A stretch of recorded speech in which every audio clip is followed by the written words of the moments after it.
was a dark and chilly night when my friends Sheila, Macy, Joseph, and I decided to satisfy our late-night cravings at Whack-A-Bonald's. The road was empty and shrouded in an eerie silence, adding an element of thrill to our little adventure. We laughed and chatted along the way, unaware of the terror that awaited us. As we entered the bright lights of the Whack-A-Bonald's, our spirits lifted. We ordered our favorite meals and settled into a corner booth. The atmosphere inside was warm and inviting, a stark contrast to the cold darkness outside. While we were eating, I noticed a creepy stranger sitting alone at a nearby table, staring at us intently. It sent shivers down my spine, but I brushed it off as mere coincidence. We finished our meal and decided it was time to head home. As we made our way back to the car, Sheila and Macy playfully teased each other about who could finish their fries faster. The mood was light-hearted, and I was grateful for the fun times we were having. But as we reached the car, my heart sank when I noticed that Sheila and Macy were missing. "Hey, where did they go?" Joseph asked, a hint of concern in his voice. "I'm not sure," I replied, feeling a knot of fear in my stomach. "Let's go look for them." We searched the area around the parking lot, calling out their names, but there was no sign of them. Panic started to set in as we contemplated the worst scenarios, and then we stumbled upon something that chilled us to the core. In a dark corner behind the Whack-A-Bonald's, we found Sheila and Macy lying on the ground, badly injured and unconscious. The sight was horrifying, and we immediately called for help. As we waited for an ambulance, I noticed something familiar on Macy's wrist, a bracelet I had gifted her when we were together.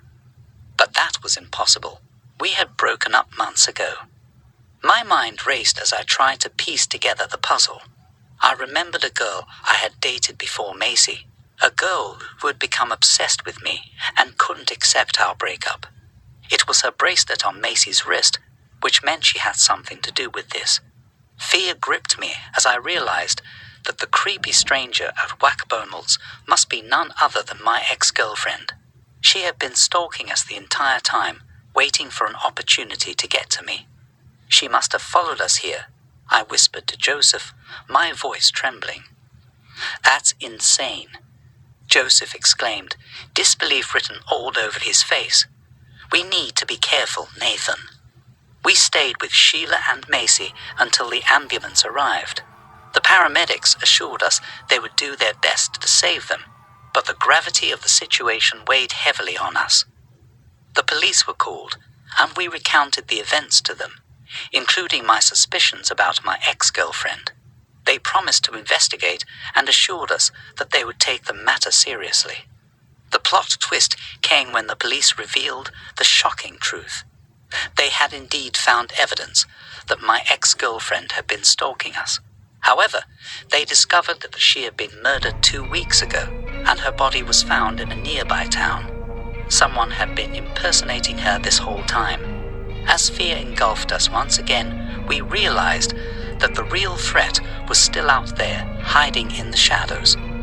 The stranger who had been stalking us and attacked our friends was still at large, and we had no idea who they were or what their motives were. From that day on, we couldn't escape the feeling that we were being watched, that the darkness held secrets we weren't meant to uncover. We became paranoid, constantly looking over our shoulders, haunted by the memory of that chilling night.